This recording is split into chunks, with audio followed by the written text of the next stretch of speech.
right, here we go. Elon Musk sat down for an exclusive interview alongside 7 members of the DOGE team, giving a behind-the-scenes look, a lift of the curtain up of President Trump's cost-cutting department. The team consists of a wide range of experts, including a former rocket scientist and one of the co-founders of the rental site Airbnb. The DOGE team also consists of engineers and all have the same goal, to slash wasteful government spending. Watch. Our goal is to reduce the deficit by $1 trillion. You technically are a special government employee, and you're supposed to be 130 days. Are you going to continue past that, or do you think that's what you're going to do? Or? Well, I think we will have accomplished most of the work required to reduce the deficit by $1 trillion within that time frame. We actually want to be careful in the cuts, so we want to measure twice, if not thrice, and cut once. Actually, that is our approach. They may characterize it as shooting from the hip, but it is anything but that. Some people say this shouldn't take a rocket scientist. Steve Davis, you are a rocket scientist. Used to be. That all of us are willing to kind of put our lives on hold in order to do. I think the thing that's special right now is we actually believe there's a chance to succeed. We really believe that the government can have an Apple Store-like experience. Beautifully designed, great user experience, modern systems. This was beautiful. You know, Rachel, you have multiple kids, so you know the boogeyman theory. They think something is under their bed, and they think it's very, and then you pull it out of their bed, and it's just a little toy. Mm-hmm. And that's what happened yesterday. We haven't seen their faces. And so the media and the Democrats have been saying, oh, these is the boogeyman. They're trying to take things away from you. These are accomplished individuals that love the country and want to make life better for the American people. They're trying to create a user-friendly government, essentially. And I love, my favorite quote was, creating the Apple experience for these government workers. Imagine, they were talking about creating that Apple experience in the context of the fact that they came in and said, we want to fix Social Security. And they're like, yeah, well, we can only do 8,000 cases, you know, a month. And then they said, well, that's because there's a mine. And they're like, what do you mean there's a mine, or a day, I think. And then, what do you mean there's a mine? They thought it was like a symbol for something else. No, it's a literal mine. There's so much paperwork. Our government bought a mine, and they're doing everything by hand. And to your point, far from taking anything away, these guys are giving our money back. I mean, Brian, we're up on, we're really close to tax day, to when everyone pays their taxes. They take almost half of my money. When I saw what was going on, the amount of waste, the things that they said, they're finding $1 billion here, $1 billion there. You know, we heard about the $2 billion going to Stacey Abrams. This is so infuriating. Yeah, I think when people say they do using budget. So if you've purchased a faulty car in California and want a huge check like I've got here, here's what you do. Use this app. It's called the Case Connect Lemon. Buzz terms like, he's going to cut your Social Security. No, he's reforming Social Security, get the fraud out. Now, I want to see what is actually in our 3 cuts, and then I'll respond to it after. The thing that struck me is these are dead serious people, no interest in politics, their version of service. That rental guy, that Airbnb guy, a multi-billionaire, he runs into Elon Musk at a party, and he says, can you help us out? He goes, how? And he said, can you start reforming some of our systems? Let me go take a look. And they see so many things that are ripe for reform. And the term that keeps on jumping out is care. It's almost impossible to care about taxpayer money like you do your own. It's not real. We don't know what was coming in, and we don't know where it's going. And it doesn't matter because it's not theirs. Listen more of what the DOGE team had to say about their approach. The sheer amount of waste and fraud in the government, it is astonishing. It's mind-blowing.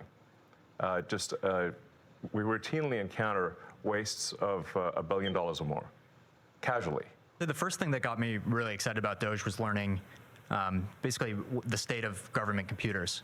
By some estimates, government IT costs about $100 billion, and it's funding systems that are over 50 years old. The amount of issues that were with the Social Security system are enormous. As an example, there are over 15 million people that are over the age of 120 that are marked as alive in the Social Security system. Under the Biden administration, there was no departmental oversight within the Department of Interior whatsoever. None. We are now reviewing every single contract, every single grant. There are in the federal government around 4.6 million credit cards for around 2.3 to 2.4 million employees. This doesn't make sense. Right. And so one of the things all of the teams have worked on is we've worked with the agencies and said, do you need all of these credit cards? Are they being used? Can you tell us physically where they are? So the math is just not adding up. And you got these people that are respected business people in their own right. They don't need this. I mean, they're not getting paid that much. They're spending time away from their family and their own business, and it's causing all these attacks on Tesla. And the car itself didn't do anything. The people that are driving the cars didn't do anything. Here's Elon Musk on that. Well, I think a great wrong is being done to the people of Tesla and to our customers. Tesla is a peaceful company that has made great cars, great products. That's all it's done. Hasn't harmed anyone. And yet people are committing violence. They're firebombing Tesla dealerships. They're shooting guns into stores. They're threatening people. They're issuing death threats against me and other Tesla personnel. What are they doing this for? Why? And what's happening, it seems to me, is they're being fed propaganda by the far left. And they believe it. It's really unfortunate. And they're getting paid to do it, and they're making some arrests. But going back a little to what the DOGE team did. So what they're trying to say is the buzz term that Democrats have been saying is they're cutting Social Security, they're cutting Medicare. No. The one thing that really struck me when he says 40% of the calls into Social Security are people trying to change their account to direct deposit. And I thought his next comment would be, because it's so complicated, you should be able to do this online. He said, no, it's fraudsters trying to get Mr. and Mrs. Jones's account, pretending to be Mr. and Mrs. Jones, calling up saying, can you deposit it here? Yeah. So you got other people just flat out fraud, and it's probably other countries. So what they're trying to do is keep more money in Social Security. It's going to go bankrupt in 10 years. Everybody knows it. And also, the computer system that we're running on, the computers can't talk to each other. So for example, it allows a 9-month-old to be able to get a small business loan because they just use the ID, because they're fraudsters, in order to apply for a business loan. But if they were hooked up to Social Security, they would have been registered on Social Security, and it would have stopped it. A 9-month-old doesn't need a small business loan. So these guys come in, probably for no money, and they sit there trying to tie the computers in like it's 2025, not like it's 1982. And they're getting nothing but blowback, as if now, instead of being prideful of what they're doing, not seeing their family and their 4 kids, instead they got to not tell everyone or their family what they're doing because it's been misrepresented. And I do blame the administration just a little bit because these guys didn't want any fame and fortune, any attention. Therefore, it sounds like everything was a secret. Yeah. That's what Lawrence was referring to. So you saw a combination of both fraud, massive, billions and billions of dollars of fraud, and then incompetence, using systems like pushing paperwork like we did in the 1950s with file cabinets and manila folders. You saw both that. But again, Elon Musk talking about the cars. I mean, there is no room for political violence. No. He says we're a peaceful company.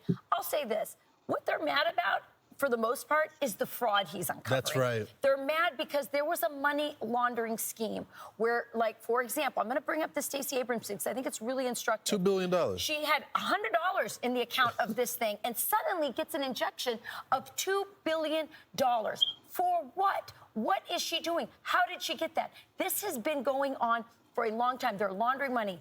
If you want to protest Tesla, there are some reasons to protest Tesla that are noble. For example, I believe these electric cars make us more dependent on China for all of these minerals. You could talk about the cobalt mines in Africa that are needed to make these batteries, where 40,000 little kids are working in these mines.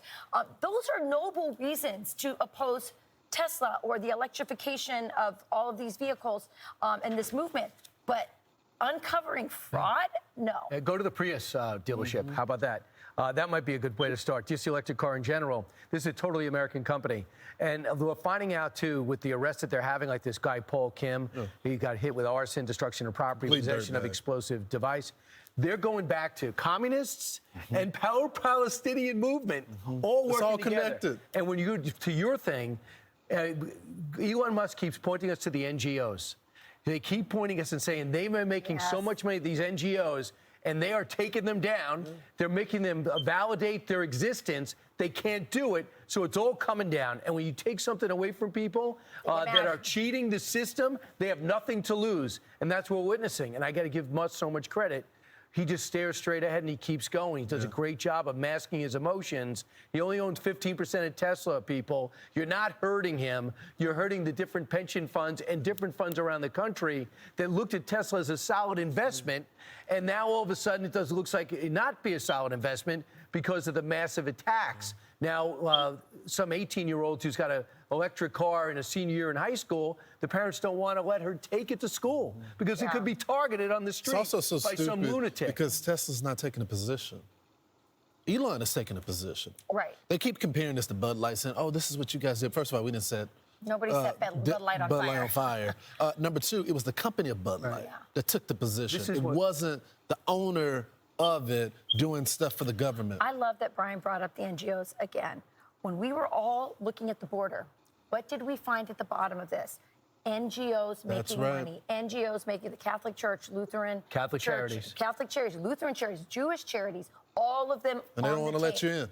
And they don't want to let you in. There's no transparency. What this is about is, as you said in the intro, pulling the curtain back, letting people look in, and deciding, come April, when you pay your taxes, do you want to go into that? I don't think so. I just was wondering if there's any reasonable Democrats that could be brought into this process, like we just saw with Brett, no cameras, and say, guys, what you're protesting, what you're saying about cutting Social Security and cutting, it's just not true. Look at what we found. So I think that if there's reasonable people out there, and it's not Chuck Schumer because he's fighting for his life, like Ro Khanna was supposed to be on with us today, but he had a transportation issue. He has 20,000 people in his district work for Tesla. And also, he knows Elon Musk for 30 years. So I'm curious to see if there's somebody reasonable on the left that they could start understanding what they're protesting and what they're backing is fraud. What they're protesting is finding out about that fraud. I dare you to watch last night and see politics. And I'm sure we're going to put it, I'm sure it's on foxnews.com. You click on special report, the whole show will drop down. You can watch it. I'm Steve Ducey. I'm Brian Kilmeade. And I'm Ainsley Earhart. And click here to subscribe to